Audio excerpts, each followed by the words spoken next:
Une première vidéo concernant le pilotage d'un projet de digital learning. Déployer une stratégie de digital learning au sein d'une entreprise revient à faire évoluer ses savoir-faire de façon à assurer pérennité et compétitivité dans le temps.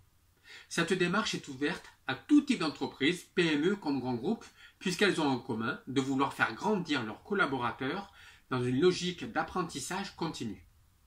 Aujourd'hui, le digital learning est l'opportunité de faire de chaque situation en entreprise une opportunité d'apprentissage et de développement. Quelles sont les questions à se poser? Êtes-vous d'abord dans une petite entreprise, dans une PME ou dans un grand groupe?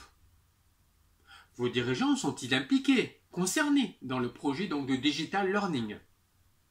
Dans quel délai souhaitez-vous mettre en place ce projet? Avez-vous défini un cadre et des objectifs, des indicateurs, des KPI? Vos collaborateurs sont-ils sensibilisés au projet? Avez-vous pensé au déroulement du projet en amont, pendant et en aval? D'autres questions concernent la mise en place des outils de suivi du projet. Avez-vous par exemple mis en place un comité de pilotage? Avez-vous mis en place un comité technique? Avez-vous pensé à vous faire accompagner par un consultant pour toute la durée du projet? Quel sera le rôle du consultant par rapport à votre projet?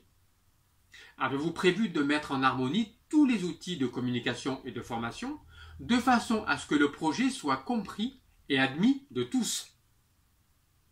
Quel sera donc le rôle de la fonction formation?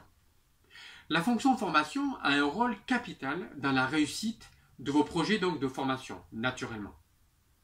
Elle devra donc identifier les innovations technologiques et pédagogiques. Elle prendra le temps d'étudier les entreprises concurrentes et leur transfert de savoir-faire. Il faudra aussi fédérer les équipes de formateurs afin qu'ils soient à la page des derniers outils d'animation et aussi suivre les collaborateurs détenant un savoir-faire particulier. Il faudra en effet, pour ce type de profil, assurer la transmission et la continuité au sein de l'entreprise. Il faudra par ailleurs reconnaître et valoriser les initiatives de partage de savoir de la part de certains collaborateurs.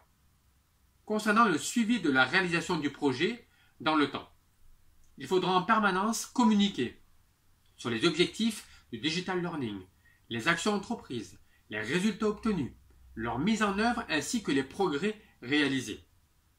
Je vous remercie de votre attention.